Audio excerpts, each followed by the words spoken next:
El cielo sobre el puerto tenía el color de una pantalla de televisor sintonizado en un canal muerto.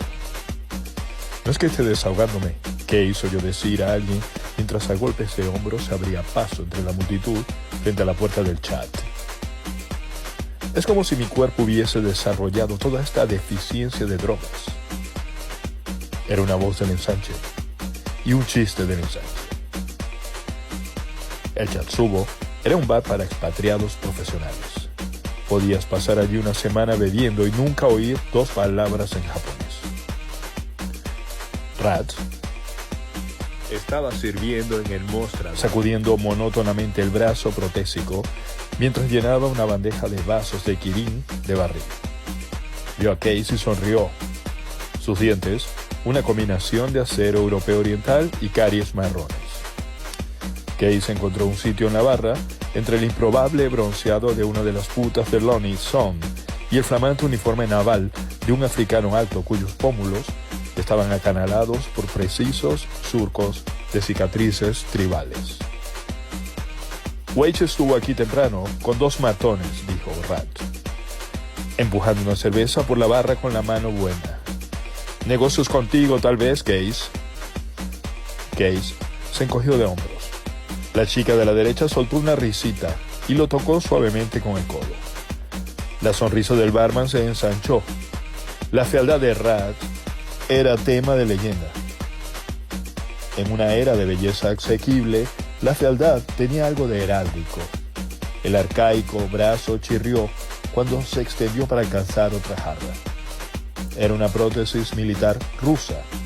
Un manipulador de fuerza retroalimentaba con 7 funciones, acoplado a una mugrienta pieza de plástico rosado.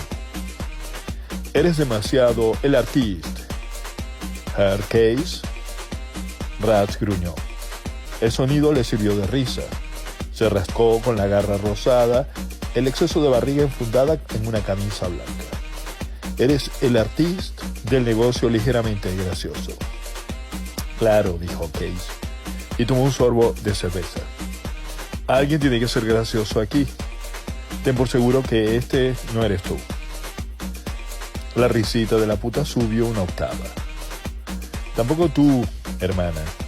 Así que desaparece, ¿de acuerdo? Son es un íntimo amigo mío. Ella miró a Case a los ojos y produjo un sonido de escupitajo lo más leve posible, moviendo apenas los labios, pero se marchó. Jesús, dijo Case, ¿qué clase de antro tienes? ¿Uno no puede tomarse un trago en paz? Dijo Rat frotando la madera rayada con un trapo. Son ofrece un porcentaje. A ti te dejo trabajar aquí porque me entretienes.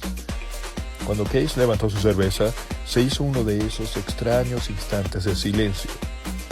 Como si 100 conversaciones inconexas hubiesen llegado simultáneamente a la misma pausa. La risa de la puta resonó entonces con un cierto deje de histeria. Rat gruñó. Ha pasado un ángel. Los chinos, vociferó un australiano borracho. Los chinos inventaron el empalme de nervios. Para una operación de nervios, nada como incontinente. Te arreglan de verdad, compañero. Lo que faltaba, dijo Case a su vaso, sintiendo que toda la amargura le subía como una bilis. Eso sí que es una mierda. Ya los japoneses habían olvidado más de neurocirugía de lo que los chinos habían sabido nunca. Las clínicas negras de Chiba eran lo más avanzado. Cuerpos enteros reconstruidos mensualmente y con todo, aún no lograban reparar el daño que le habían infligido en aquel hotel de Memphis. Un año allí y aún soñaba con el ciberespacio. La esperanza desvaneciéndose cada noche. Toda la cocaína que tomaba, tanto buscarse la vida, tanta chapuza en Night City. Y aún veía la matriz durante el sueño. Brillantes reticulados de lógica desplegándose sobre aquel incoloro vacío. Ahora, el ensanche era un largo y extraño camino a casa al otro lado del Pacífico. Y él no era un operador ni un vaquero del ciberespacio, solo un buscavida más, tratando de arreglárselas, pero los sueños sacudieron en la noche japonesa como vudú en vivo, y lloraba por eso. Lloraba en sueños y despertaba solo en la oscuridad,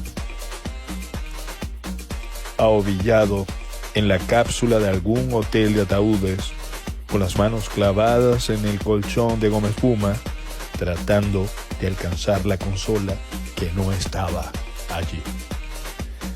Anoche vi a tu chica, dijo Rat, pasando a Case un segundo Kirin. No tengo, dijo a Case, y vivió. La señorita Linda Lee. Case sacudió la cabeza. ¿No tienes chica? ¿Nada? ¿Solo negocios, amigo artista? Los ojos pequeños y marrones del barman anidaban profundamente en una piel arrugada. Creo que me gustabas más con ella. Te reías más.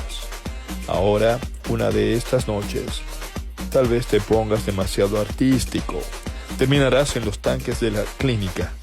Piezas de recambio. Me estás rompiendo el corazón, Rat. Case terminó su cerveza, pagó y se fue. Hombros altos, estrechos y encogidos bajo la cazadora de nylon khaki manchada de lluvia.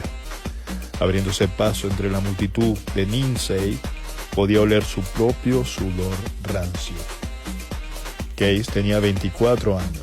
A los 22 había sido vaquero, un cuatrero, uno de los mejores del ensanche. Había sido entrenado por los mejores, por McCall Paley y Bobby King, leyendas en el negocio. Operaba en un estado adrenalínico alto y casi permanente, un derivado de juventud y destreza, conectado a una consola de ciberespacio hecha por encargo que proyectaba su incorpórea conciencia en la alucinación consensual que era la matriz. Ladrón trabajaba para otros, ladrones más adinerados, patrones que proveían el exótico software requerido para atravesar los muros brillantes de los sistemas empresariales, abriendo ventanas hacia los ricos campos de la información. Cometió el clásico error, el que se había jurado no cometer nunca. Robó a sus jefes. Guardó algo para él y trató de escabullirlo por intermedio de un traficante de Ámsterdam. Aún no sabía con certeza cómo fue descubierto, aunque ahora no importaba. Esperaba que lo mataran. Entonces, pero ellos solo sonrieron. Por supuesto que era bienvenido. Le dijeron, bienvenido al dinero. E iba a necesitarlo porque, aún sonriendo, ellos se iban a encargar de que nunca más volviese a trabajar. Le dañaron el sistema nervioso con una microtoxina rusa de los tiempos de la guerra. Atado a una cama en un hotel de Memphis, el talento se le extinguió, micrón a micrón, y alucinó durante 30 horas. El daño fue mínimo, sutil y totalmente efectivo. Para Case, que vivía para la inmaterial exultación del ciberespacio, fue la caída. En los bares que frecuentaba como vaquero estrella, la actitud distinguida implicaba un cierto y desafectado desdén por el cuerpo. El cuerpo era carne. Case cayó en la prisión de su propia carne. El total de sus bienes fue rápidamente convertido a nuevos yens. Un grueso fajo del viejo papel moneda que circulaba interminablemente por el circuito cerrado de los mercados negros del mundo, como las conchas marinas de los isleños de Trobriand. En el ensanche era difícil hacer negocios legítimos con dinero en efectivo. En Japón ya era ilegal. En Japón supo con firme y absoluta certeza que conseguiría curarse. En Chiba, ya fuese en una clínica legalizada o en la tierra umbría de la medicina negra, sinónimo de implantes, de empalmes en nervios y microbiónica. Chiba era un imán para las subculturas tecnodelictivas. En Chiba, vio cómo sus nuevos yens se desvanecían en una ronda de 2 meses de exámenes y consultas. Los hombres de las clínicas negras, la última esperanza de Case, admiraron la pericia con que lo habían lisiado y luego lentamente menearon la cabeza. Ahora dormía en los ataúdes más baratos, los más cercanos al puerto, bajo los faros de cuarzo halógeno que iluminaban los muelles toda la noche como vastos escenarios, donde el fulgor del cielo de televisor impedía ver el cielo de Tokio y aún el desmesurado logotipo holográfico de la Fuji Electric Company. Y la bahía de Tokio era un espacio negro donde las gaviotas daban vueltas en círculos sobre los cardúmenes de poliestireno blanco a la deriva. Detrás del puerto se extendía la ciudad, cúpulas de fábricas dominadas por los vastos cubos de ecologías empresariales. Puerto y ciudad estaban divididos por una estrecha frontera de calles más viejas, un área sin nombre oficial, Night City, y Ninsei, el corazón del barrio. De día, los bares de Ninsei estaban cerrados y no se distinguían unos de otros. El neón apagado, los hologramas inertes, esperando bajo el envenenado cielo de plata. 2 manzanas al oeste del Chat, en un salón de té llamado el Jarret de Té, Case tomó la primera pastilla de la noche, con un expreso doble. Era un octógono rosado y plano, una potente especie de dextrofetamina brasileña que comprara a una de las chicas de Sun. El jarre tenía las paredes cubiertas de espejos, cada panel enmarcado en neón rojo. Al principio, encontrándose solo en Chiba, con poco dinero y menos esperanzas de curarse, había entrado en una especie de sobremarcha terminal, rebuscando dinero fresco con una intensidad helada que parecía corresponder a otra persona. El primer mes mató a 2 hombres y a una mujer por sumas que, un año atrás, le habrían parecido ridículas. Ninsei los desgastó hasta que la calle misma le llegó a parecer la externalización de un deseo de muerte, un veneno secreto que él llevaba consigo. Night City era como un perturbado experimento de darwinismo social, concebido por un investigador aburrido que mantenía el dedo pulgar sobre el botón del avance rápido. Uno dejaba de rebuscárselas y se hundía sin dejar huella, pero un movimiento en falso bastaba para romper la frágil tensión superficial del mercado negro.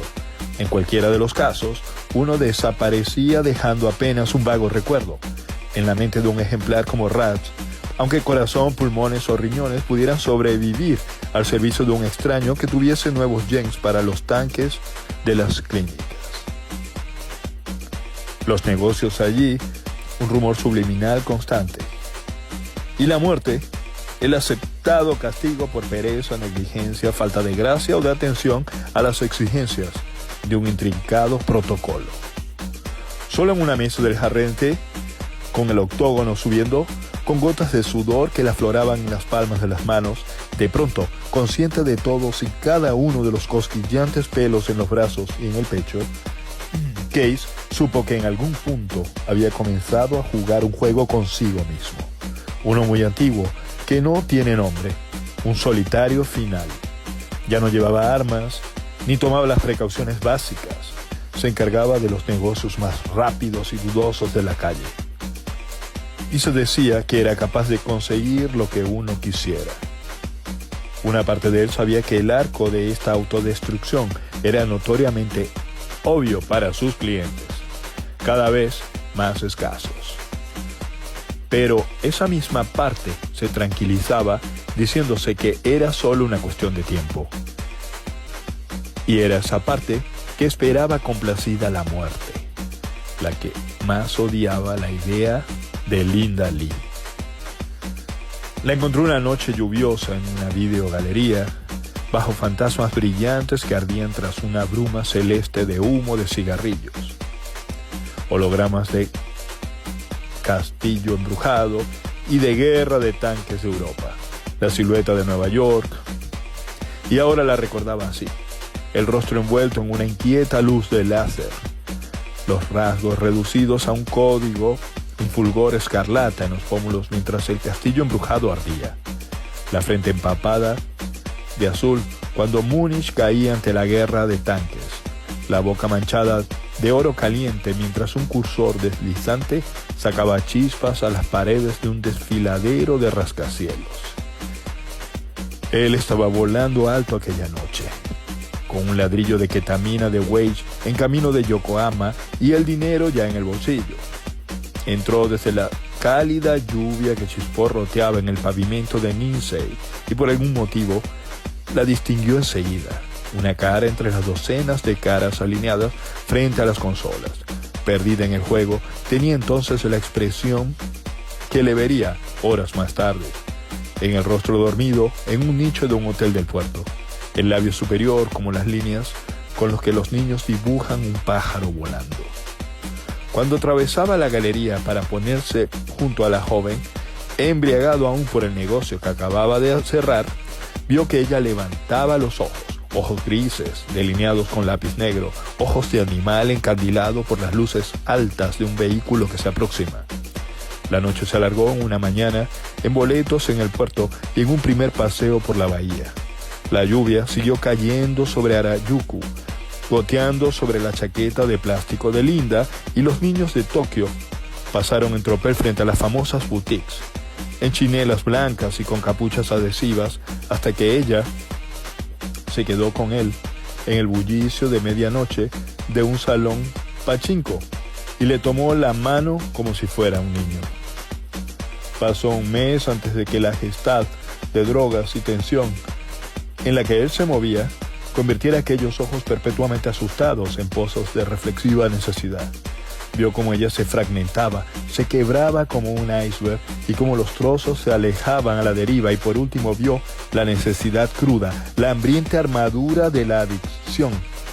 Vio cómo inhalaba la siguiente línea con una concentración que le recordó la mantis que vendían en los kioscos de Shiga, junto a peceras de carpas mutantes y grillos en jaulas de bambú.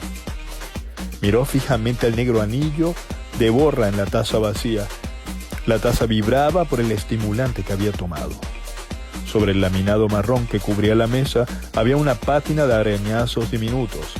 La dextroanfetamina le subió por la columna y vio los innumerables impactos aleatorios que habían creado esa superficie. El jarré estaba decorado en un estilo anticuado y anónimo del siglo anterior. Una incómoda mezcla de japonés tradicional y pálidos plásticos milaneses. Pero todo parecía cubierto por una película sutil, como si el mal humor de 1 millón de clientes hubiese atacado de algún modo a los espejos y los plásticos otrora lustrosos, dejando cada superficie empañada con algo que nunca se podría limpiar. «Hey, Case, buen amigo». Levantó la mirada, encontró unos ojos grises delineados con lápiz. Ella llevaba unos desteñidos pantalones militares franceses y zapatillas deportivas blancas. «Te he estado buscando», se sentó frente a él. Las mangas de la camisa azul de cremallera habían sido arrancadas desde los hombros. Él le examinó los brazos involuntariamente, buscando señales de dermos o de pinchazos. «¿Quieres un cigarrillo?». Sacó un arrugado paquete de Yehe Yuan de un bolsillo tobillero y le ofreció uno. Él lo tomó, dejó que ella lo encendiera con un tubo de plástico rojo. «¿Duermes bien, Case? Parece cansado». El acento era del sur del ensanche, cerca de Atlanta. La piel bajo los ojos parecía pálida y enfermiza, pero la carne era aún lisa y firme. Tenía 20 años. Unas líneas nuevas de dolor comenzaban a gravársele en las comisuras de la boca. Llevaba el pelo negro estirado hacia atrás, sujeto con una cinta de seda estampada. El diseño podía representar un microcircuito o el plano de una ciudad. «No, si el recuerdo tomar mis pastillas», dijo él mientras lo golpeaba una tangible ola de nostalgia, deseo y soledad, cabalgando en la longitud de onda de la anfetamina. Recordó el olor de la piel de Linda en la oscuridad sobrecalentada de un nicho cercano al puerto, los dedos de ella entrelazados sobre su espalda. «Toda la carne», pensó, «y todo lo que la carne quiere». «Wesh», dijo ella, entornando los ojos, «quiere verte con un agujero en la cara». Encendió el cigarrillo. «¿Quién lo dice?». ¿Rat lo dice? ¿Has estado hablando con Rat? No. Mona, su nuevo macarra, es uno de los chicos de Wade. No le debo tanto. Él a mí sí. Pero de todos modos no tiene dinero. Se encogió de hombros. Ahora le debo a demasiada gente, Case. Tal vez te toque ser el ejemplo. En serio, es mejor que te cuides. Claro. ¿Y qué me dices de ti, Linda? ¿Tienes dónde dormir? ¿Dormir? Linda sacudió la cabeza. Claro, Case. Tembló y se inclinó hacia adelante. Una película de sudor le cubría la cara. Toma, dijo él. Buscó un bolsillo de la chaqueta deportiva y sacó un arrugado billete de 50. Lo alisó automáticamente bajo la mesa, lo dobló en 4 y se lo pasó. Tú lo necesitas, cariño. Más vale que se lo des a Wage. Había algo en los ojos grises de ella que no conseguía leer, algo que nunca había visto antes. A Wage le debo mucho más que eso. Tómalo, me va a llegar más. Mintió mientras veía sus nuevos jeans desaparecer en un bolsillo de cremallera. Junta tu dinero, Case. Encuentra rápido a Wage. Ya nos veremos, Linda, dijo él poniéndose de pie. Seguro, dijo ella. 1 milímetro de blanco asomaba bajo cada una de sus pupilas. Sanpaku. Cuídate el pellejo, hombre. Él asintió, ansioso por marcharse. Volvió atrás la mirada cuando la puerta plástica se cerraba detrás de él. Vio los ojos de ella reflejados en una jaula de neón rojo. Viernes por la noche, en Nindsey. Pasó frente a kioscos de yakitori, salones de masaje, una cafetería llamada Beautiful Girl, el trueno electrónico de una videogalería. Se hizo a un lado para dar paso a un salarimán de traje oscuro y alcanzó a ver el logotipo de la Mitsubishi Genetec tatuado en el dorso de la mano derecha del hombre. ¿Era auténtico? Si lo era, pensó, se está buscando problemas. Si no, se los merecía. Por encima de un cierto nivel, a los empleados de la MG se le implantaban avanzados microprocesadores que registraban los niveles de mutágenos en la torrente sanguíneo. Un equipo así te podía enredar en Night City, llevarte directamente a una clínica negra. El salarimán era japonés, pero la muchedumbre de Nindsey era gaijin. Grupos de marineros que subían del puerto, turistas solitarios y tensos a la casa de placeres no señalados en las guías. Talludos del ensanche, exhibiendo injertos e implantaciones y una docena de distintas especies de buscavidas. Todos pululando por la calle en una intrincada danza de deseo y comercio. Había innumerables teorías que explicaban por qué Chiba City toleraba el enclave de Nindsey, pero Case se inclinaba por la idea de que los yakuza podían estar preservando el lugar como una especie de parque histórico, un recordatorio de orígenes humildes. Pero también le parecía sensata la idea de que las tecnologías germinales requieren zonas fuera de la ley, que Night City no estaba allí por sus habitantes, sino como un campo de juegos deliberadamente no supervisado para la tecnología misma. ¿Tendría razón Linda?, se preguntó, mirando hacia las luces. ¿Lo mataría Wage para que sirviera de ejemplo?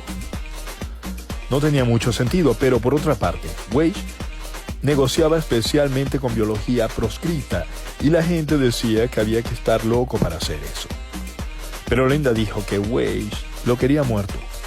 Lo primero que Case aprendió sobre la dinámica del comercio callejero era que ni el comprador ni el vendedor lo necesitaban realmente. El negocio de un hombre medio consiste en convertirse en un mal necesario. El dudoso nicho que Case había tallado en el ecosistema criminal de Night City estaba hecho de mentiras, forjado noche a noche a fuerza de traiciones. Ahora, viendo que las paredes comenzaban a desmoronarse, sintió el filo de una extraña euforia. La semana anterior había postergado la transferencia de un extracto glandular sintético y lo vendió al por menor para obtener márgenes más amplios que de costumbre. Sabía que a Wage no le había gustado. Wage era su proveedor principal. 9 años en Chiba y uno de los pocos traficantes gaijin que había logrado conectarse con la rígidamente estratificada camarilla criminal más allá de las fronteras de Night City. Materiales genéricos y hormonas entraban escurridizamente en Lindsay por una intrincada escalerilla de testaferros y subterfugios. Weich había conseguido una vez reconstruir el pasado de algo y ahora tenía contactos firmes en una docena de ciudades. Kay se encontró mirando la vitrina de una tienda que vendía objetos pequeños y brillantes a los marineros. Relojes, navajas de muelle, encendedores, cámaras de video de bolsillo, consolas de Simestring, cadenas Manrique,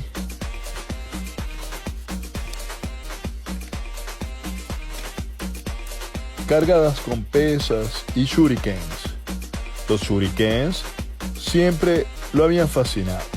Estrellas de acero con puntas de cuchillo. Algunas eran cromadas, otras negras, otras tratadas con una superficie iridiscente, como aceite en agua.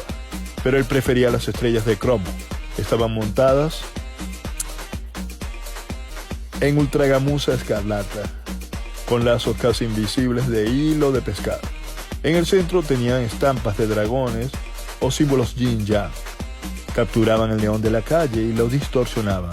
Y a Case se le antojó que estas eran las estrellas bajo las que él iba de un lado a otro. El destino deletreado en una constelación de cromo barato. Julie dijo a sus estrellas: es hora de ver al viejo Julie. Él sabrá. Julius Dien tenía 135 años. Una fortuna semanal en sueros y hormonas le alteraba asiduamente el metabolismo. Su principal seguro contra el envejecimiento era un peregrinaje anual a Tokio, donde cirujanos genéticos reprogramaban el código de su ADN. Un procedimiento inasequible en Chiba. Luego volaba a Hong Kong y encargaba los trajes y camisas para ese año.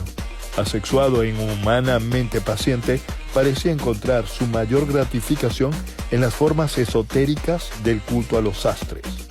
Case nunca lo vio llevar el mismo traje 2 veces, aunque en su guardarropa no parecía haber otra cosa que meticulosas reconstrucciones de prendas del siglo pasado. Lucía lentes de receta, láminas de cuadro rosado sintético y molido enmarcadas en una fina montura de oro, y biseladas como los espejos de una casa de muñecas victoriana.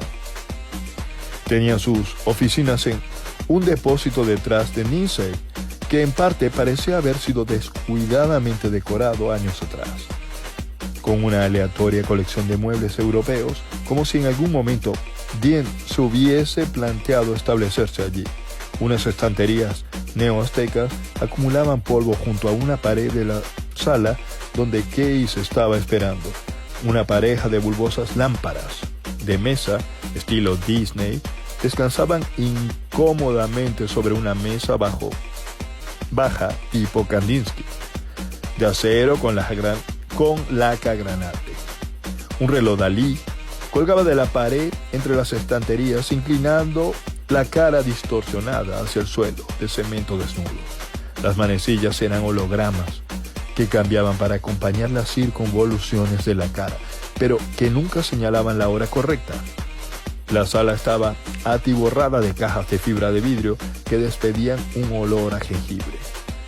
«Pareces estar limpio, hijo», dijo la incorpórea voz de Dean. «Entra». Unos pestillos magnéticos se desplazaron alrededor de la enorme puerta de imitación de palo de rosa a la izquierda de las estanterías. Un rótulo que decía Julius Dean Import Export surcaba el plástico con deterioradas mayúsculas autoadhesivas. Si los muebles dispersos en el improvisado vestíbulo de Dean sugerían los finales del siglo pasado, el despacho parecía pertenecer a sus comienzos. El rostro rosado e inconsútil de Dean contemplaba a Case desde el área de luz de una antigua lámpara de bronce con pantalla rectangular de vidrio verde oscuro. El importador se hallaba celosamente cercado por un amplio escritorio de acero pintado. Flanqueado por altos gabinetes de cajones de madera clara, el tipo de cosa, supuso Case, que en otro tiempo sirvió para almacenar registros escritos de alguna especie. La tapa del escritorio estaba atiborrada de cassette, rollos de papel amarillento y varias piezas de una especie de máquina de escribir de cuerda, una máquina que Dean nunca tenía tiempo de arreglar. ¿Qué te trae por aquí, muchacho?, preguntó Dean, ofreciendo a Case un delgado bombón envuelto de papel cuadriculado azul y blanco. ¿Pruebas uno? Tin, tin, ya, lo mejor de lo mejor. Case rechazó el jengibre, se sentó en una torcida silla giratoria y deslizó el pulgar a lo largo de la desteñida costura de sus tejanos negros.